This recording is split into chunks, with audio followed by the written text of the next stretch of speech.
Vamos lá. Aula 33. Eu coloquei uma propaganda, tá, de mecânico, né, falando sobre a necessidade de fazer de uma avaliação, né, uma prevenção, não falo, não é uma análise, né, para verificar as condições aí da correia dentada, né, que é algo que dificilmente as pessoas sabem, né, dificilmente sabem as preocupações acerca da boa manutenção dela, né, falo muito em troca de óleo, troca de filtros, mas pouco se fala da verificação e, se for necessário, da troca da correia dentada, né? Bom, eu coloquei umas ilustrações aí só para comentar algumas coisas, né? Por exemplo, a figura aqui do lado esquerdo ele mostra, não sei se está conseguindo compreender, né? As correias, elas não atuam apenas, é, digamos, para trabalhar, né, no meio na mesma direção. Então, o que vocês estão vendo aqui, por exemplo, tem um ponto aqui dessa polia aqui polia não, da correia do lado esquerdo, né, que ela está trocando de posição, né, estava de cabeça para cima, virando de cabeça para baixo, por algum motivo. E o mais curioso disso tudo, né, que esta polia aqui, né, ela está fazendo o mesmo serviço que naturalmente é exercido pelas correias de seção circular, né? Tá mudando aí colocando lá em outra direção, né? Que vocês podem ver aqui por essas polias aqui, tá? Mostrando para vocês aí que isso é possível, né? Desde que não haja um risco de amassamento, né? Que mais? Embaixo aqui um sistema composto por várias polias, com uma correia plana, né? Mas para fins de automação, que eu tinha comentado anteriormente, né?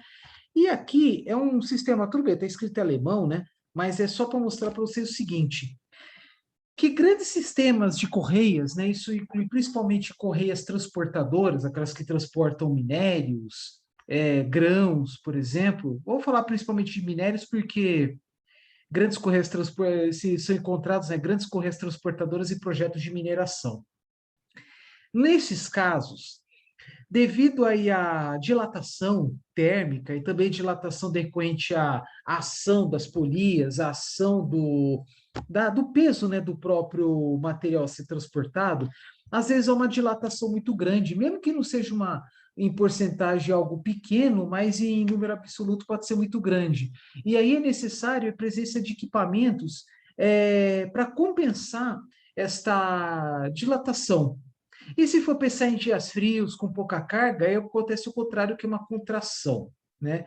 Então, às vezes é necessária a presença de pesos no meio do caminho, né? Por exemplo, entre determinadas polias, em determinados rolos, tá? Com o intuito, né, de equilibrar o tensionamento dela, tá? Tudo bem que não é o caso aí das correias que tem no veículo, tá? No caso das correias que tem no veículo, não tem um peso, não tem mas existem elementos que eu vou comentar daqui a pouco, né, que são os tensionadores, que têm por esse intuito equilibrar a tensão da polia. No caso dos carros, né, há uma diferença considerável de temperatura, né, se comparar aí o carro quando está prestes a ligar, né, assim que aciona o carro, né, ainda no ambiente não está quente.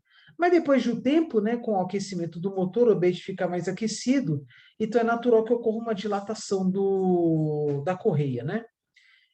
E nesse caso, né, no caso da correia deitada, tem lá o tensionador que eu vou mostrar daqui a pouco. Mas eu quero dizer o seguinte: em grandes sistemas, né, industriais, principalmente envolvendo correias transportadoras, são necessários sistemas bem robustos, né, de tensionamento. Às vezes utiliza contrapesos, às vezes utiliza rolos complementares que às vezes abaixam, levantam, tá?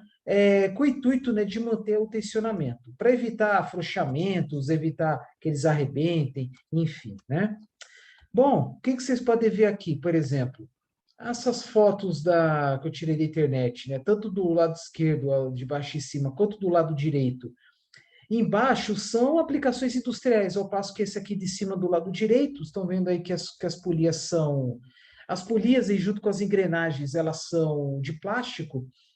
Nesse caso, são um sistema, com certeza, algum sistema menor aí, talvez uma impressora, alguma coisa ligada aí ao computador, enfim, né? Eu, particularmente, eu já perdi dois trituradores de papel, né? Por conta de quebra de dentes. Dentes de plástico, né? Que estão vendo aqui, material plástico é muito frágil, né? Se for usar para triturador, eu totalmente desaconselho engrenagens de plástico, né? Por causa das forças aplicadas, forças exercidas, né? Mas vocês estão vendo aqui tem correia, né? Com polias, uma correia bem muito fina, por sinal, e engrenagens, né? Conectando aí engrenagens pequenas com engrenagens maiores, enfim, tá? Possivelmente aí uma aplicação voltada à informática, uma pequena impressora, enfim, né? O que vocês podem ver dessas correias maiores aqui? Né? Do de cima do lado esquerdo é uma correia lisa, né? Desde que devidamente esticada, não há problema ele sair, né, do lugar, né? Possivelmente dá a impressão que isso aí é um sistema aí que é do lado direito, dá para ver que é um motor elétrico, do lado esquerdo deve ser algum compressor, algum sistema de refrigeração, tá? Ao passo que aqui embaixo, a impressão que dá, das duas, uma, ou é sistema de refrigeração, ou é compressor de ar. Vocês estão vendo aqui a impressão que dá que é uma correia de seção trapezoidal. Ao passo e que do lado direito, estou vendo aí que tem uma polia, né, conectada com três correias, indo para diversas direções, né, para cima, para trás e para frente. Tá? Aí outras aplicações, né, do lado direito parece ser um sistema de um exaustor de grande porte. Tá? Do lado esquerdo eu não sei. Deve ser algum sistema aí de um arremedo aí de impressora 3D. Mas o que é interessante aqui que vocês podem ver do lado esquerdo é que vocês estão vendo logo embaixo. Bom, tem duas correias, né? Duas correias dentadas, em cima e embaixo. Embaixo, ela não fica rotacionando, ela só faz o que? O percurso de percursos laterais, né? Da esquerda para a direita. Então, acionado, vamos supor, bom, em cima eu sei que é o motor elétrico, então possivelmente ele aciona essa correia dentada que aciona esta polia dentada, né? E que aciona, né, na mesma rotação, uma polia menor, né, de menor diâmetro, que aciona uma outra correia que está logo aqui embaixo e tem dois rolamentos, aí tem duas polias seguidoras, né? Não, desculpa, seguidora, tem duas polias para promover aí um percurso correto, né? Então, a impressão que dá é isso, né? Que o motor em cima serve exatamente para efetuar o deslocamento, né? Para frente e para trás deste aparelho, tá? Bom, que vocês podem ver aí, né? São duas correias, à primeira vista, é, duas correias. Aqui parece que são mais, né? Que uma, duas, três, tá? Parece ser três correias. Uma das principais, não vou dizer uma das principais, uma das mais que eu estou falando bastante, né, a correia dentada, cujo objetivo é promover o sincronismo, né, entre as válvulas de admissão de escape e o virabrequim, né, porque está acoplado aos pistões. O que vocês podem ver que tem duas rodas em cima, né, que são axiais aos balancins, aquelas árvores que conectam as válvulas de admissão e de escape, e no meio do caminho, né? E, bom, quem fornece a energia para elas é o virabrequim, que é munido desta polia logo aqui embaixo. Então, essa polia acoplada ao virabrequim fornece energia tanto para a correia deitada quanto para a correia de acessórios, tá? Que também é chamado correia multi-V e também tem a correia poli-V, tá? Essa correia poli-V, embora seja levemente dentada, né? Ela não promove sincronismo, ela só promove o movimento, tá? Então, é algo como parecido com essa aqui do lado esquerdo, né?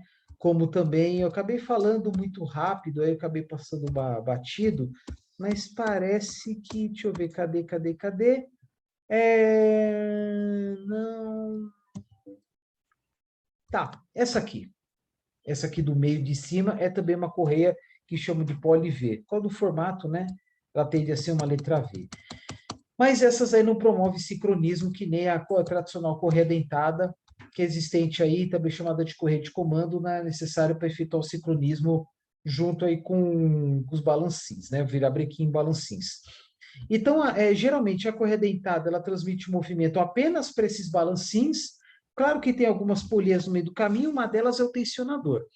O tensionador ele é regulado, tem várias formas de regular. Ou o mecânico regula através com a aplicação de turquímetro, mas aí tem algumas que tem molas, tem alguns parafusos, para efetuar aí um aperto adequado, às vezes tem um deslocamento, vamos supor, lateral, né, para frente, para um lado ou para o outro, né, exatamente para afrouxar ou para apertar a correia dentada, e sempre preocupando com o sincronismo, tem uns pontos corretos, é, um ponto na correia, exatamente um ponto em uma destas polias aqui, então tem todo um ponto certinho, né, para efetuar aí o processo correto aí dos 4 tempos, né, de um motor típico, né, que é admissão, compressão, explosão e escape, né? Não esquecendo que também existem motores de 2 tempos, mas os motores de 2 tempos são muito raros, né? Bom, aí vocês estão vendo aí correia de acessórios, é acionado também pelo virabrequim, e tem algumas polias, por exemplo, do lado direito não tá fácil de identificar, mas geralmente tem alternador, bomba de fluido da direção hidráulica, ao passo que, por exemplo, a correia deitada, agora que eu lembrei, né, não tem apenas o comando dos balancins, mas geralmente ele conecta também à bomba d'água. Eu falo isso por quê? Porque é muito comum recomendarem, né, além da troca da correia dentada, trocar junto o tensionador. Porque o tensionador com o tempo tem um desgaste, tá? Então recomendo trocar os dois, mas às vezes as pessoas trocam apenas a correia dentada. E há recomendações de trocar, inclusive, além da correia dentada e o tensionador, há quem aconselha também trocar a bomba d'água, tá? Então, a bomba d'água, ela também é munida de uma roda denteada, né? E recomenda a troca, né? Sob argumento que, com o tempo, há o desgaste dos dentes, sei lá, né? Então, há quem faz isso. E vocês podem perceber, né, que muitas dessas polias, elas promovem um movimento consideravelmente grande da correia, né? E com as correntes é a mesma coisa. Então, muitas vezes, o percurso, né, pela superfície das polias, inclusive do tensionador, ele é grande. Ele é grande, né, para efetuar uma grande aderência. Então, quanto maior o contato polia com a correia, maior a aderência, maior a transmissão de energia, tá? Então, vocês podem ver longos percursos, inclusive aí dentro passando pelas polias aí, por exemplo, dos balancins, do virabrequim, obviamente, e também de outros equipamentos que são acionados, como alternador, bomba do óleo do óleo da direção. Antigamente tinha carros com acionamento, que acionava a ventoinha, né, o ventilador para arrefecimento do radiador, e também esqueci de falar, né? Geralmente pela correia de acessórios, o acionamento do compressor do ar-condicionado, tá?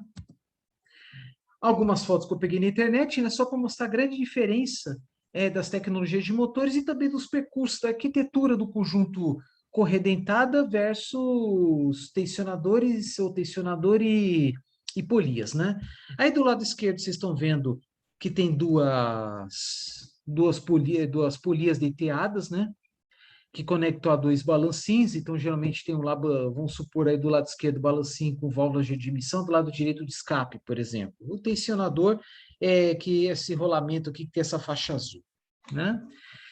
Do lado direito, certamente é o motor em V, que é aqueles que têm pistões em V, a grande maioria dos pistões são lineares, né? Por exemplo, carros com 4 pistões, 3 pistões, geralmente são pistões em linha. Mas do lado direito, como tem 4, né? Então eu sei que são motores IV. Aí tem V6, V8, V12, geralmente motores de maior potência, tá? E dá a entender aqui, né? Não sou muito conhecido disso, mas dá a entender que tem 2 tensionadores, tá bom? E aqui embaixo o virabrequim. Esse aqui eu peguei, dei um print, né, de um vídeo que mostra a manutenção, se não me engano, do motor de um carro de um motor motor do carro classe A da Mercedes, tá? Motor em linha, né? Aí tem lá a correia dentada. Só que nesse caso eu não sei por que foi desmontado completamente o motor. Vai ver que é para fazer uma manutenção além dessa, tá? Porque até onde eu sei, né, a maioria dos carros mais novos, você não precisa desmontar, retirar o motor para tal.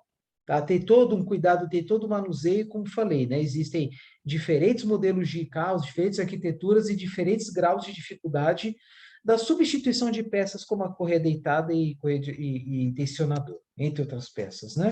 Aqui uma outra arquitetura, vocês estão vendo que tem um percurso maior, né, da correia deitada. Tudo começando aqui, né? O 5, que é o virabrequim, que é o que fornece a energia para os outros, né? por exemplo, cadê o número 1? Polia do comando, que está bem apagado aqui, polia do comando dentada, né? Que aí é comando aí das válvulas. Aí o 2, bomba injetora, tá? Até mesmo bomba injetora, né? Injeção de combustível. O número 3, bomba d'água. O número 4, tensionador, quando você compra a correia, às vezes é a caixinha, né? Correia junto com o tensionador, que eu falei agora há pouco, que recomenda a sua troca. O número 5, já falei, virabrequim. Outro tensionador, né? Então, tem, até por enquanto, tem 2 tensionadores. O 7, polia da direção hidráulica, alternador e polia de apoio, né? Mas aí já não é um tensionador. Nesses tensionadores, tem lá uns espaços assim para alojar o parafuso, espaço maior que o normal, né? Exatamente você regular exatamente a localização do tensionador, um pouco para cima, um pouco para baixo, tal. Isso aí muitas vezes é no olho, mas tem lá o torquímetro para ajudar. Vocês estão vendo que o percurso é muito longo nesse caso aqui, e a correia deitada está acionando o quê? Alternador, bomba d'água. Bomba d'água é comum, né? No mínimo, quando é correia deitada, no mínimo balocins, né, que aciona as válvulas de admissão de escape e bomba d'água. Mas aí tem veículos que como é que se fala? A bomba do fluido da direção hidráulica é acionada pelo correio de acessórios, alternador também, ar-condicionado também, enfim, né? Então, cada caso é um caso. Vocês vão ver daqui a pouco, né? Que esse aqui é um dos mais detalhados percursos que eu conheço da correia deitada. E o que é interessante aqui, vocês estão vendo que o percurso é bem longo, né? Para ter uma maior aderência às polias, tá? A menor aderência é a pressão que dá, que é o número 6, que é um tensionador. Vamos lá para o próximo. Aqui, por exemplo, do lado direito, né? Um exemplo de como ele funciona. Aqui é um percurso bem simples, tá? Aí chamado aqui de polia esticadora. Vamos lá. O que mais aqui? Esse aqui do lado direito de cima dá para ver pelas pás, né, pelo formato das pás, que é uma bomba d'água. Tá? Ao passo que essas duas aqui em cima, né, são polias, geralmente são tensionadores. E que esses menores são polias de apoio. Tá, aqui está em inglês, né? Mas é mais ou menos isso que eu tinha comentado anteriormente, né? Crankshaft pulley. Pulley é polia, crankshaft é o virabrequim, tá? Aqui, ó, dá para entender, né? Que é o compressor do ar-condicionado, aqui no meio. Tensionador, belt é faixa, é correia, né? Aí tem o tensionador. Aqui do extremo do lado esquerdo, water pump, bomba d'água. E aqui alternador, né? Que está faltando aí, está devendo ao acionamento das válvulas, mas enfim. E outra aqui, né? Outra arquitetura, tá? Aqui, ó, compressor do ar-condicionado. Idle pulleys, né? Polia, né? Para polia guia, né?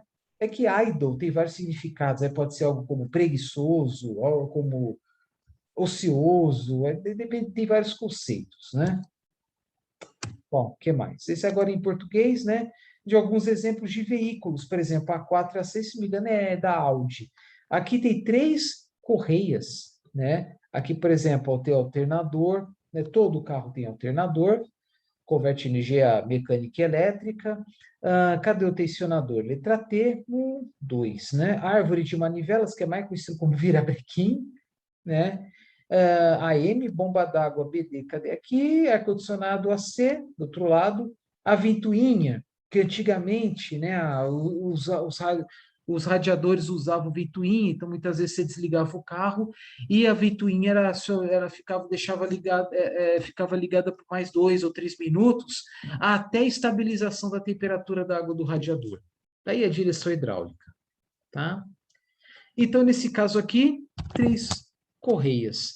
E aí tem vários exemplos, as várias arquiteturas, vocês estão vendo cores diferentes, significando que tem duas correias, né? Mas os equipamentos, em geral, são os mesmos, né? Que é virabrequim, balocim para acionamento das válvulas, bomba d'água, alternador, compressor do ar-condicionado, bomba do óleo da direção hidráulica e assim por diante, tá?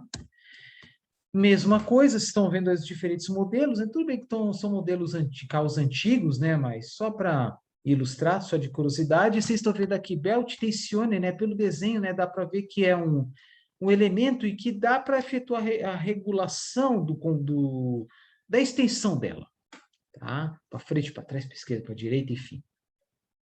Tá bom? Aqui de novo, né? Aí a diferença, né? Uma correia com ou sem ar-condicionado, né? Então tem modelos de carros aí que o carro sai da fábrica sem ar-condicionado, mas com espaço para inserir o aparelho, inclusive seria a polia para. Aí, claro que tem que comprar uma outra correia, né? Uma extensão um pouco maior. Tá? Então a diferença desse desenho de cima com o de baixo é essa polia aqui mais ao lado, mais na lateral, né? Agora que eu vi, colocaram mais uma aqui, uma polia, não sei se é de apoio ou acho que de apoio apenas. Aí vocês estão vendo o tensionador aí munido com uma mola, né, para mostrar que tem uma regulagem de mola também. E aqui, time marks é uns pontos, né, às vezes são pinturas ou indicativos, setinhas, para promover aí o ponto correto, né, da correia no sistema, nesse sistema mecânico, né, promovendo aí todo o processo, né, de combustão no motor de uma forma correta e no momento correto, né, para ter aí os processos, né, início e final da admissão, compressão, explosão, escape nos momentos corretos, né. E vocês não veem apenas tensionadores e sistemas de tensionamento de correias em veículos, né? Em cima, do lado direito, né, uma máquina overlock, que é muito usada para fins de costura, né?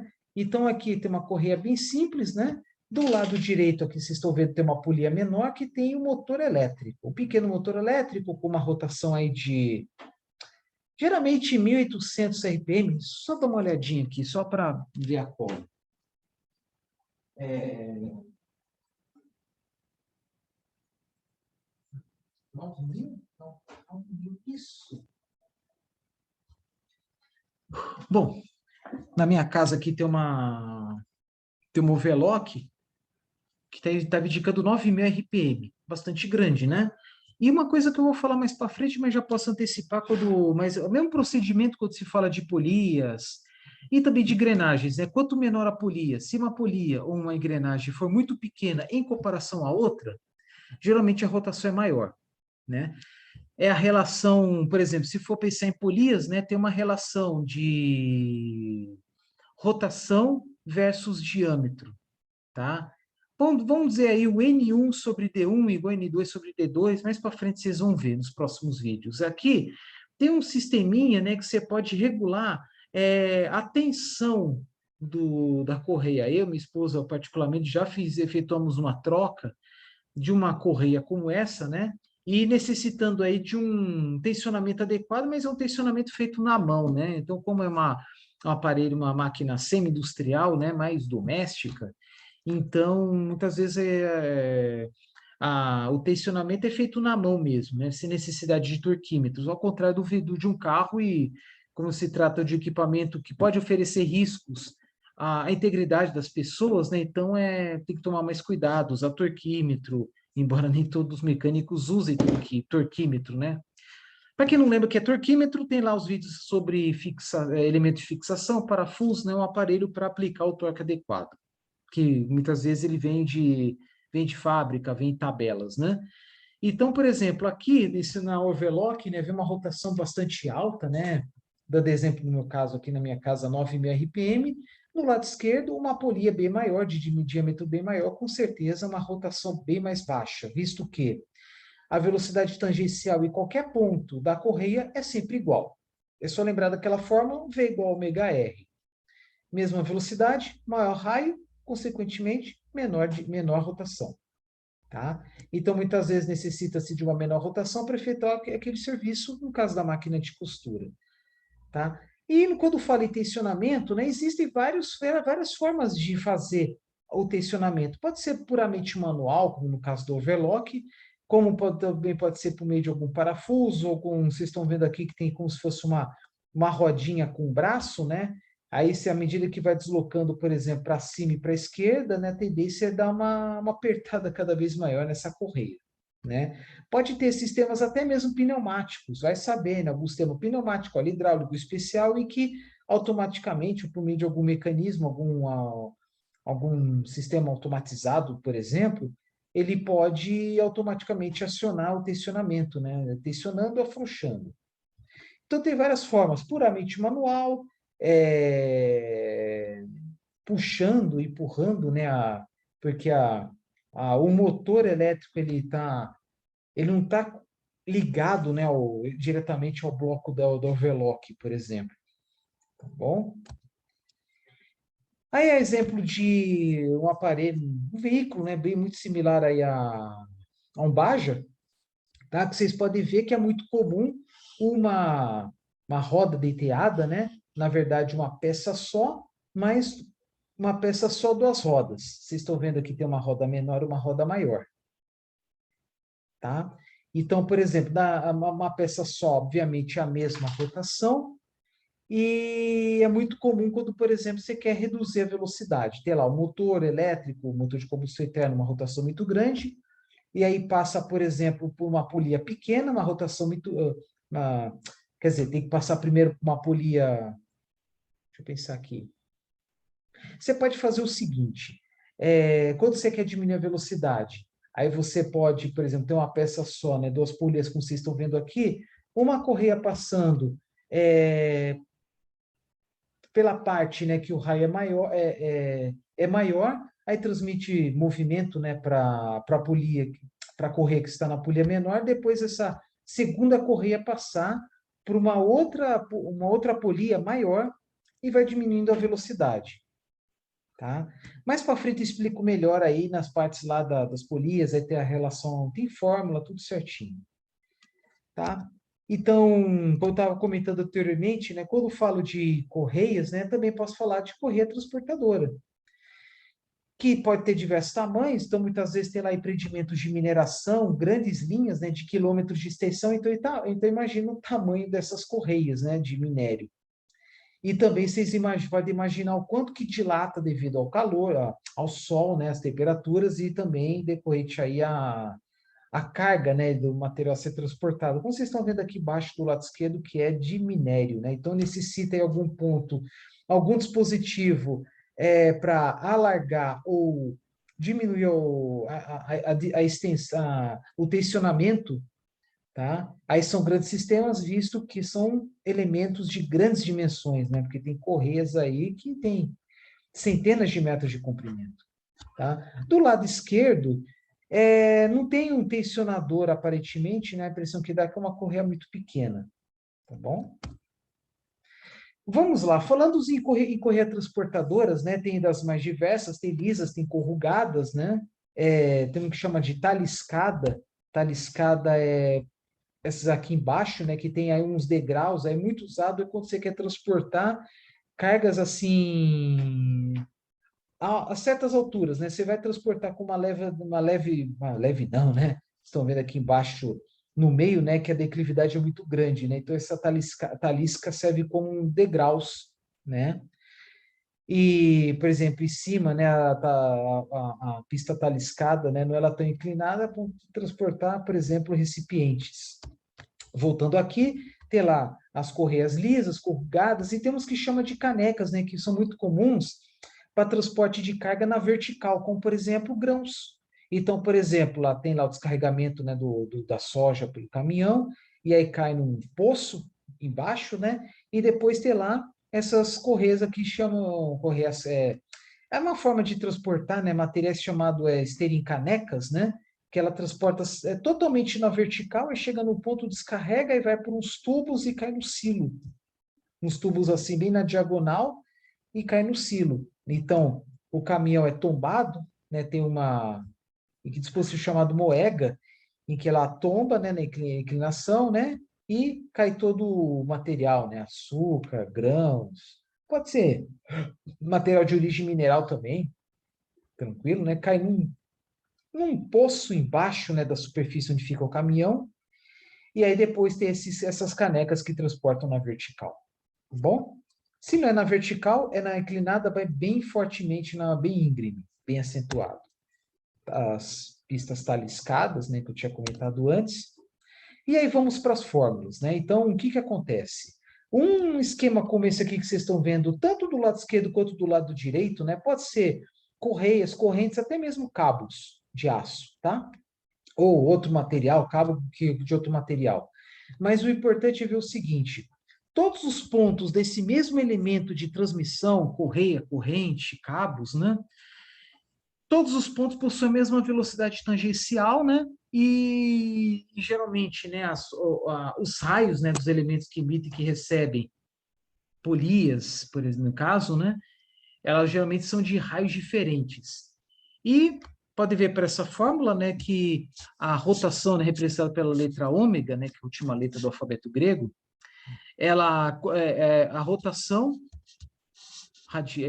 rotações por minuto, rotações por segundo, ela é inversamente proporcional ao raio. Aí, fazendo essa brincadeira aqui, no final das contas dá ômega raio A vezes raio A igual ômega B vezes raio B, são inversamente proporcionais. Então, como é que faz, por exemplo, para diminuir a rotação do sistema mecânico? Diminuir a rotação, você tem que usar polias, né, maiores. E essas fórmulas servem muito bem para conexões entre engrenagens, tá? Então, por exemplo, tem lá um motor elétrico, uma alta rotação geralmente, né? Sei lá, 1.800, 3.600 RPM. Até vi aqui na overlock da minha esposa, 9.000 RPM. Geralmente é o quê? Uma polia, ou pode ser uma engrenagem muito pequena, com diâmetro muito pequeno. Com o diâmetro muito pequeno, geralmente a rotação é muito grande. E a próxima polia que vai receber aí a energia, né? Vai estar numa rotação vai estar numa velocidade tangencial que é a mesma, né? Só que o raio vai ser maior, logo a rotação vai ser menor. E aí nada impede, por exemplo, desta segunda. Vamos voltar aqui nesse exemplo, vai ficar bem aqui. Como comentei, né? O motor elétrico está aqui do lado direito e a polia que vai receber energia oriunda da polia do motor elétrico está aqui do lado esquerdo, né? Vocês estão vendo com uma polia maior. Nada impede, por exemplo, de conectar, colocar uma outra polia paralela, colocar uma outra correia, né? E com a mesma rotação, conectar uma outra polia grande, né? Para de uma forma escalonada diminuir as rotações. Diminuir as rotações vai diminuir também a velocidade tangencial da segunda correia, da terceira, da quarta, e assim por diante. Um redutor de velocidade, que é aquela caixa metálica, né, composta por várias engrenagens, tem o mesmo objetivo, o mesmo procedimento, só que são apenas engrenagens. Começa com engrenagens pequenas e vai alternando, pequena com a grande, e do mesmo eixo da engrenagem grande, tem uma outra engrenagem pequena que vai engrenar com outra engrenagem grande e assim por diante. Aí entra uma rotação muito pequena, sai uma rotação bem mais baixa, como, por exemplo, de acionamento de moendas de extração de caldo da cana-de-açúcar. Tá?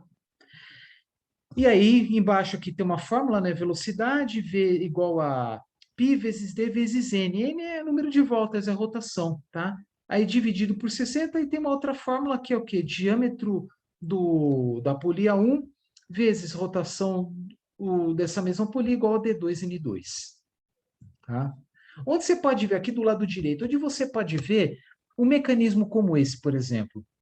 É muito comum isso em furadeiras de topo dessas de oficina. Eu não sei se está aqui muito próximo. Esse aqui. Por exemplo, aqui na caixa, aqui em cima, né, tem lá uma manivelinha, uma trava, né? Você retira essa caixa de plástico aqui em cima, aparece conjunto de polias. Então, por exemplo, do lado direito, vocês estão vendo aqui o motor elétrico, né? Ela vai fornecer aí a energia mecânica necessária a uma rotação mais alta e vai, no final das contas, vai transmitir a energia para o eixo onde está este mandril. O que é o mandril? É a ponta da furadeira. Então, tem um eixo vertical do lado direito, que é o motor elétrico, e do lado esquerdo, que é o mandril. Né? E o que vocês podem ver dentro dessa caixa? É o mesmo mecanismo aqui de conjunto de polias, um par, por exemplo, de 3 polias com uma correia. Como vocês podem ver aqui. Então, pode ter, por exemplo, vocês estão vendo, né, que a correia ela sempre vai estar digamos, em linha com a que está do teu lado, né? Então, por exemplo, o Dzinho, está vendo aqui, né, o D maiúsculo 1, se a correia tiver no D maiúsculo 1, ela vai estar conectada com esse D3, Dzinho 3, D minúsculo 3. O D maiúsculo 2 vai estar conectado com o D menor 2. E o D maior 3 vai estar conectado com o D menor 1. Tá? É assim que funciona. Vamos supor que esse eixo aqui do lado direito esteja conectado ao motor elétrico e esse aqui do lado esquerdo esteja conectado ao mandril, onde está a broca da furadeira. Se tiver dessa forma aqui, o motor elétrico, ele transferindo, né, energia para a correia. No começo tem o quê? Uma polia grande e termina com uma polia pequena, a tendência é aumentar a rotação. Se fosse o contrário, a correia no D maiúsculo 1 conectado ao D minúsculo 3, seria o contrário. Teria uma rotação num diâmetro menor, conectado aí com uma outra polia maior. Com uma polia maior, mesma velocidade tangencial, maior raio, como consequência, menor rotação. Então, o controle da rotação se dá pela posição das polias. De novo, se começar com uma polia grande e terminar com uma pequena, a rotação vai ser até maior que a do motor elétrico. Se for o contrário, se começar com uma polia pequena e terminar com uma polia grande, aí a rotação vai ser mais baixa. Por que eu preciso disso? Porque às vezes é necessário você regular a velocidade de acordo com o material aplicado. Uma coisa é você trabalhar com madeira, outra coisa é você trabalhar com aço. Então, o aço é mais duro, às vezes requer um esforço maior. E aí o esforço maior pode ser promovido, por exemplo, com aquela posição ao qual tem uma rotação mais baixa no mandril. Que é aquela que, por exemplo, você usa a polia pequena conectada ao motor elétrico, uma polia grande conectada ao mandril, à broca, né? Então, por exemplo, a perfurar aço necessita de uma rotação mais baixa. Madeira, você pode usar uma rotação mais alta. E aí tem a questão também da largura, né, do furo, né? Um furo grande, ele necessita de um esforço maior, logo uma rotação mais baixa. Então, uma ação extrema é uma broca grossa para perfurar aço. E uma situação mais simples, uma broca pequena para perfurar madeira. E aí, inclusive, tem lá umas tabelas, né, de indicação de acordo com o material usado e também tamanho do furo. Tá? É isso que acontece. Bom, vamos lá. Aqui, por exemplo, relação de transmissão. Um motor elétrico acionando uma carga qualquer. Geralmente, né, a eficiência de transmissão mecânica ela é alta, no mínimo uns 95%. Então, se, por exemplo, o motor elétrico tem uma potência de 5 cavalos vapor, próximo a 5 HP, e a carga que recebe, né, também tem 5 CV, logo uma eficiência de 100%. E o que está embaixo, esse CM, quilograma-força-metro, é o torque, ao passo que o outro tem o torque que é a metade. Por que é a metade? Porque ele tem a metade aqui a polia de carga, né, tem a metade do raio em comparação à polia do motor elétrico. Aí vocês podem ver, né, que quanto menor o raio, maior a rotação. Então, vocês estão vendo aqui a carga está 3.430 RPM e do motor elétrico 1.715, que é exatamente a metade. Tá? Deixa eu ver mais alguma coisa, está faltando esse aqui. Esse aqui eu preciso comentar também, porque a transmissão, né, de um motor, por exemplo, motor elétrico para uma moenda, motor elétrico para uma furadeira, presume-se que a eficiência seja de 100%, logo a força é igual, são iguais, né? Só que a diferença estão nos torques, tá? E mais para frente vocês vão ver, né, que a mudança de marchas, né, de um veículo, né, é usada, né, mudança de marcha é usada com o intuito de alterar o torque. E como é que altera o torque? Devido ao posicionamento das diferentes engrenagens de diferentes diâmetros. Bem mais para frente vocês vão ver isso. Então, o que eu sei de torque? Torque é igual a força vezes o raio, desde o centro da polia, por exemplo, até o centro da correia. A força é igual em todos os pontos, né? Então, força igual a T1 sobre R1 igual a T2 sobre R2. Tá? Por quê? Porque torque é igual a força sobre raio. E eu sei também que a potência é igual a força vezes velocidade tangencial, que é igual a força vezes ômega R, que é igual a força vezes π, número de revoluções vezes o raio, sobre 30, que é o fator de correção de unidades, até chegar a força igual a 30 vezes potência sobre π vezes n vezes r. E aí tem essas duas fórmulas aqui embaixo que eu já tinha comentado anteriormente. Tá? Então, é um exercício que dá para fazer, né? Por exemplo, se aqui, por exemplo, embaixo tem um motor elétrico, 1000 CV, rotação 1750 RPM, qual vai ser a potência aqui, sei lá, um equipamento aqui em cima, que vai receber a força? Se a eficiência de transmissão mecânica for 100%, a potência também vai ser de 1000 CV, só que a rotação vai ser diferente. Supondo que aqui em cima o diâmetro é o dobro, logo a rotação vai ser metade. Né? Que em torno aí, batendo o olho, 875 RPM. Aqui, por exemplo, mesma situação, tá? Em que tem lá digamos aí que é uma árvore, né? Que ela está pendurada na parede. Na verdade, a árvore está apoiada, suportada por mancais, por mancais com bucho, rolamento, que seja, que elas estão fixadas na parede. E aí, esse belt é, no caso aí, a correia, que ela está conectada com um conjunto de polias que está logo no piso, no chão, algum elemento mecânico. Mas por que eu estou mostrando isso?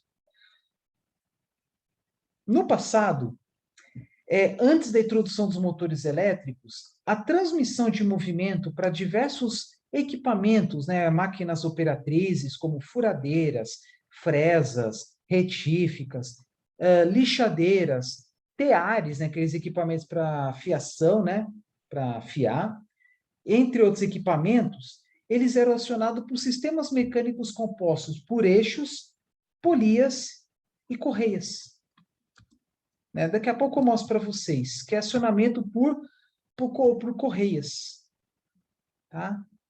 Então, nas fábricas, né, tinham muito desses eixos pendurados embaixo, com um monte de correias, eventualmente correias arrebentavam, eventualmente tinha que parar alguns acionamentos aí para trocar correia, efetuar essas manutenções, às vezes até a lubrificação.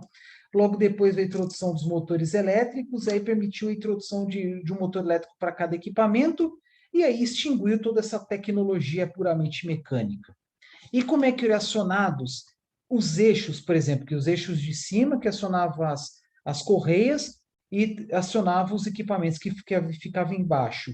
E como é que fazia para acionar essas árvores que estavam aqui em cima? Às vezes tinha lá uma caldeira, um sistema caldeira turbina a vapor, ou era acionamento hidráulico. Então tinha lá acionamento hidráulico, podia ter acionamento eólico também, né? Só que acionamento eólico é complicado porque às vezes varia a velocidade dos ventos e, por consequência, varia a velocidade, a rotação dos equipamentos, né? E também acionamento pela corrente d'água, né? Uma roda d'água, aí é algo mais estável do que o vento. Mas o mais estável ainda, turbina a vapor. Daqui a pouco eu mostro. Exemplos de polias, né? Estão vendo aí polias com sulcos, polias dentadas, que lembram muito engrenagens, né? Mas não são engrenagens. Engrenagens, os dentes são mais explícitos, né? Exatamente para engrenar uma com a outra. E outra coisa também, né? Seria a cavidade, né? Por onde enfia os dentes, né? Tem que ter as mesmas dimensões do dente da própria engrenagem. Daqui a pouco vocês vão ver. Não é o que aparece aqui, a impressão que dá que os dentes das correias são maiores do que os dentes aqui dessa roda, né? Bom, as polias, né, geralmente são feitas de ferro fundido, aço carbono, aço inox, e muitas vezes o aço carbono deve ser pintado ou passar por algum tratamento térmico para garantir, por exemplo, resistência à corrosão, e pensando muito assim, resistência à dureza. Quando falo resistência à dureza, também resistência à fadiga. Talvez passando aí por uma têmpera, ou um tratamento superficial como cementação ou nitretação, tá? Alguns exemplos de polias, algumas polias elas são maciças, outras são vazadas, né, com essa aqui de cima, exatamente para economia de material, tá? Alguns exemplos de polias, né, polias maciças, aqui tem umas polias aí de várias seções exatamente, né, para efetuar esse serviço aqui que eu tinha comentado anteriormente, né, onde necessita aí de três ou mais polias, né, e uma peça só, exatamente para alterar a velocidade do sistema mecânico. Vocês estão vendo aqui que é degrau, né? Mas mais para frente eu vou falar de comando CVT, que tem esse mesmo comportamento, só que em vez de ser em degraus é o quê? Cones. Então, quanto mais degraus, maior a variação de velocidade. E aí você pode variar bastante a velocidade de uma peça pequena, só que tem que ter degraus pequenos. Vai aumentando o número de degraus numa mesma largura, a tendência é virar o quê? Um cone. E aí um cone, comando CVT, que tem já alguns veículos mais modernos, né, substituindo o sistema convencional de transmissão, com marcha, com caixas de engrenagens, né, o CVT é composto por cones, permitindo aí, pelo menos na teoria, velocidades infinitas. Tá? Mais para frente explico melhor.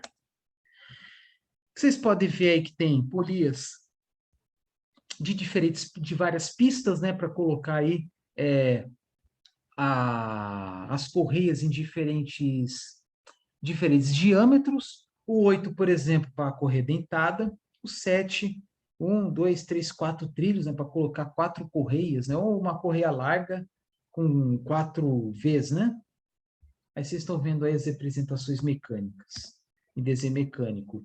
E também existe, né, catálogos de correias, de polias, né? Cada empresa adota uma metodologia, tem vários tipos para diferentes aplicações, cargas submetidas e assim por diante.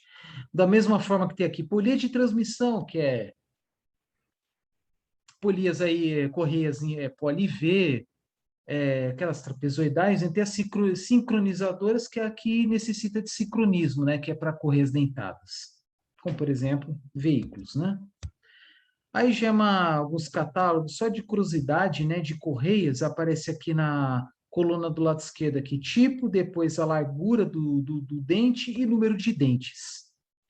Então, muitas vezes você adquire lá a correia, né, de acordo com o comprimento, enfim, e aparece aí número de dentes, tá? Então, por exemplo, aqui, correia síncrona com dente aí desculpa, na verdade não é largura, eu falei besteira, não é largura, é o passo. Passo é um nome muito comum, né? Distância entre dois elementos similares, né? No caso, entre os dentes.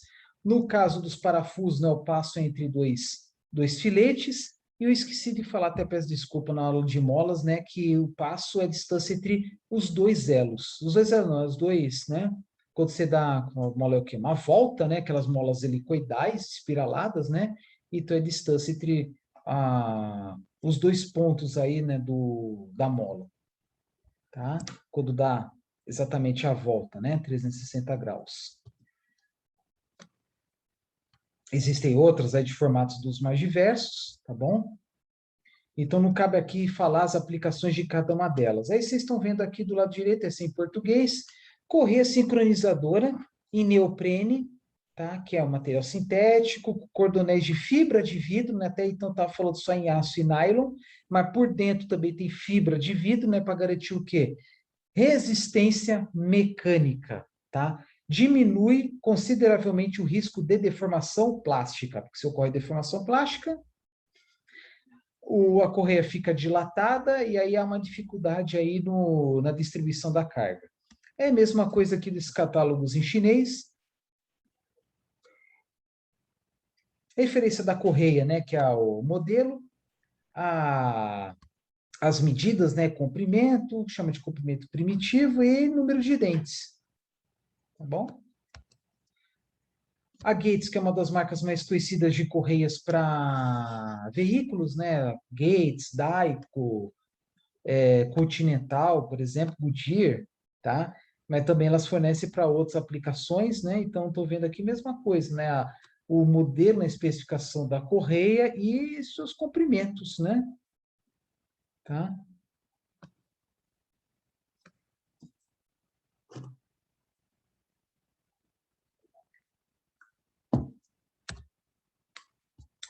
Sugestões de catálogos eu vou abrir aqui para vocês, tá? Tem fábrica Gates, né? Tem fábrica no Brasil e elas possuem várias informações, né? Porque elas produzem correias, né? Para várias aplicações. Estão vendo aqui, por exemplo, energia, exploração e extração, né? Quando fala extração, extração de minérios, por exemplo, tá? Opa, acho que eu... Ah, tá, é só para... Tá, agora sim. Então, por exemplo, vocês estão vendo aí onde é que pode ser aplicado? Tem trocentas aplicações. Estão vendo aí a área de extração, né, colocando uma foto aí do uma plataforma de petróleo, mas assim, é, quando fala, né, a aplicação em energia, em que exatamente? Ah, por exemplo, acionamento de geradores, né? Você tem lá, né, uma turbina a vapor, tal, e aí pode conectar com uma correia um gerador, né? Turbina a vapor com gerador, se for, né, no caso de diferentes eixos, por exemplo, né? Aí não apenas correias, mas também fazem mangueiras. Então tem, por exemplo, catálogos, setor agrícola, né, no caso, colheitadeiras, é, equipamentos agrícolas em geral, né? Setor de alimentos, aí a indústria de alimentos, né? Motores, linhas de produção, né? Automotivo, já comentei, correia dentada, correia de acessórios, bomba d'água também. Ah, aí tá. Vamos colocar aqui agrícolas, por exemplo.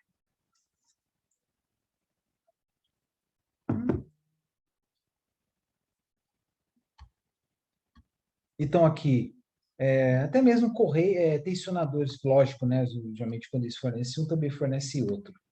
Aqui os elementos, tratores, colheitadeiras, tá? Então, ele aparece aqui com mais detalhes, né? Da mesma forma que eu mostrei para vocês rolamentos, né? Com catálogos de marcas, né? Por exemplo, o rolamento da bomba d'água de uma marca tal, então uso um determinado modelo de rolamento. Vamos pegar aqui, vai, John Deere, por exemplo, página 44. Aí tem lá os vários acionamentos, eu não vou entrar em detalhes aqui, que é da engenharia agrícola sabe melhor, que tem os diversos acionamentos, então para cada acionamento tem lá um conjunto de equipamentos, né? Por exemplo, vou aumentar um pouco aqui, só dei exemplo de uma máquina. Aí tem lá acionamento de alternador, acionamento do filtro rotativo, que mais? Peneiras, ventilador, tá? Elevador de grãos, tem vários equipamentos aqui. Então, você pensar, no carro tem dois, eventualmente três correias, né? Aqui tem uma penca, né? Umas 15 correias, tá? E como se trata de um trabalho executado com muita abrasão, poeira, sujeira, fuligem, pedaço de palha, às vezes grãos, é material mais grosseiro, né? Então é normal, é natural que o desgaste seja maior. Vocês estão vendo aqui, né, do lado que chama de lado esquerdo, né, a quantidade de correias, quantidade de polias. Só que essas correias, assim, correias para acionamento de polias, mas também tem as correias transportadoras, tá? Aqui, ó, a quantidade de equipamentos, né, as aplicações. Então, eu coloquei assim aí, deve ser colheitadeira de soja, talvez, tá? Pelo desenho, provavelmente, tá? Então é isso. Aí tem vários desenhos aqui, não vou ficar dando detalhes aqui, mas é tentador ver, né, os desenhos, ver lá a quantidade, né, de polias, de correias, né, que existe apenas em um modelo de veículo. Olha só a posição, né, a disposição delas, tá? Pegar mais uma parte aqui, fugindo aqui do setor agrícola, vamos colocar, vai setor automotivo, né? Já tinha comentado antes.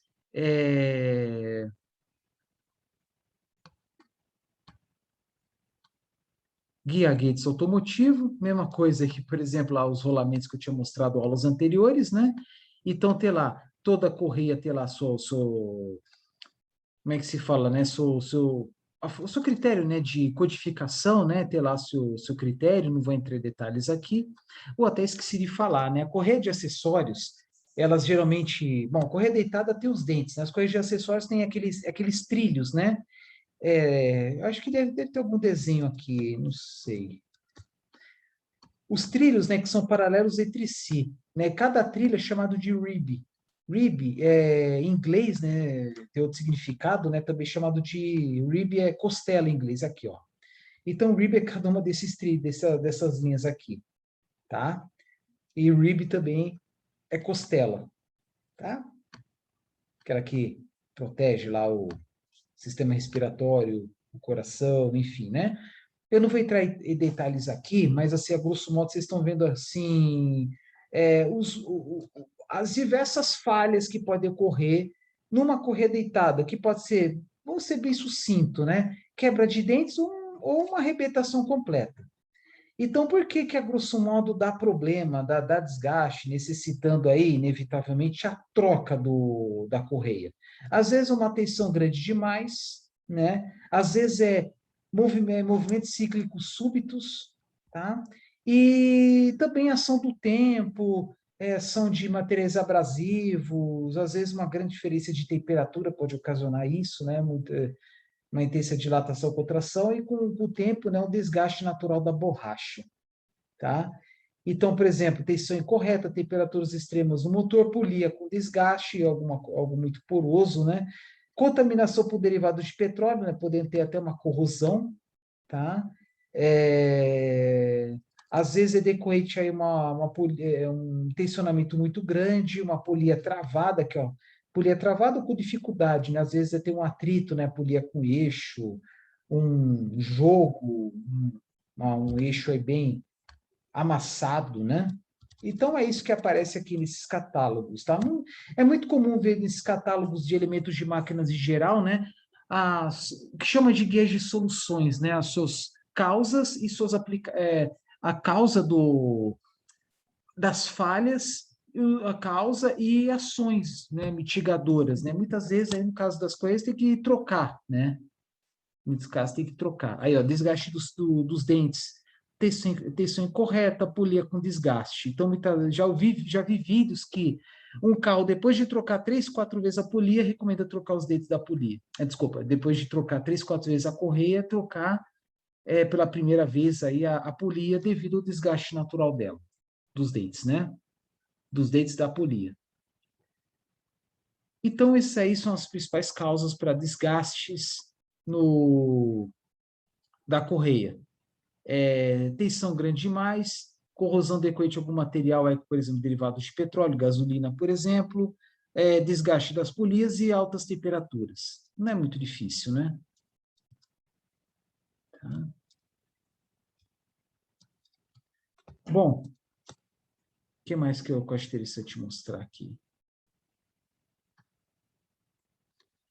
Eu não vou ficar detalhando, mas aqui também aparecem os diagramas dos conjuntos policorrentes para cada um dos modelos de veículos, né? Começando aí, tá em ordem alfabética, por exemplo, Alfa Romeo, aí vai aparecer aquelas marcas que nós conhecemos bem, né? Vamos colocar aqui, por exemplo, Peugeot Citroën, aí tem as exposições aqui, né? CVA, comando de válvulas, embaixo virabrequim, BA, bomba d'água, T de tensionador e assim por diante, tá bom? E é isso. Nessa parte aqui desse catálogo, vou parar por aqui, mas é bastante informação, bastante relevante, tá bom? Bom, o que mais? Vou pegar aí processos industriais, sei lá. Ah, tá, tá aqui. Então, tem lá os diversos processos, né? Inclusive, tem alguns catálogos que parecem da parte da matriz, e catálogo em inglês, tá? Mas vai cair no mesmo.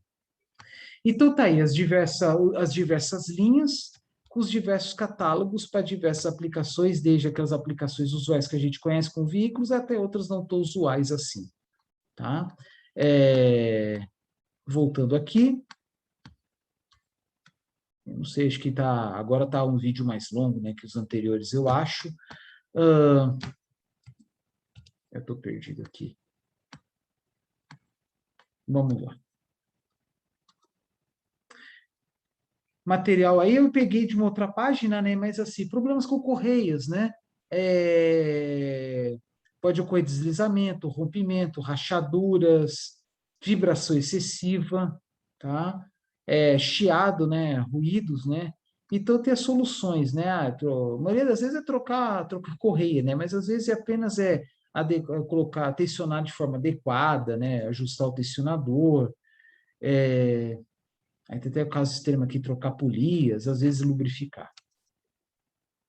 As principais causas dos problemas de transmissão: manutenção inadequada da transmissão, instalação inadequada de correias e polias, transmissão mal dimensionada, fatores ambientais, né, no caso, um ambiente rico em poeira, às vezes é alta temperatura, às vezes é baixa temperatura, por exemplo, tá, o carro andando na neve, armazenamento e manejo inadequado das correias, isso aí quando está na caixa, às vezes a pessoa pega de uma forma inadequada, às vezes até amassa, né, ou torce.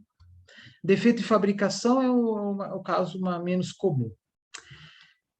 Para terminar, isso aqui eu vou falar no próximo vídeo. Para terminar, eu vou dizer uma coisa. Às vezes, né, às vezes, ora por excesso de zelo, ou por total desconhecimento do procedimento, às vezes os problemas são iniciados após a troca de uma peça. Então, por exemplo, teu carro, vem lá, tinindo, perfeito, vindo de fábrica. E aí, por algum motivo, a pessoa acha que tem que trocar alguma peça, aí começam os problemas. Porque, ou às vezes eu coloco uma peça já usada com defeito, ou às vezes a troca, né, a montagem foi feita de uma forma inadequada. Então, é muito comum, infelizmente, equipamentos, elementos de máquinas novinhos e folha vindos da fábrica em perfeitas condições, até nós sabemos, né? Ao ser inserido no sistema mecânico, ele apresenta problema. Então, inclusive, tem vídeos aí na internet, por exemplo, troca de parafusos do cabeçote. Não é apenas trocar o parafuso, às vezes tem que trocar também a vedação entre o cabeçote e o motor. Se não trocar a vedação, os parafusos vão voltar a apresentar problema de qualquer jeito, tá? Como aconteceu quando eu comprei minha casa, né? Quando na primeira semana a chave da porta da sala quebrou 3 vezes numa semana. Isso não é normal, né? Qual foi a melhor solução? Trocar a fechadura, tá? E aí nunca mais isso aconteceu. Bom, vou parar por aqui. Esse aqui é um assunto bem interessante, mas vou deixar mais para frente, né, no próximo vídeo. Tá, o vídeo já está ficando longo demais. Até a próxima.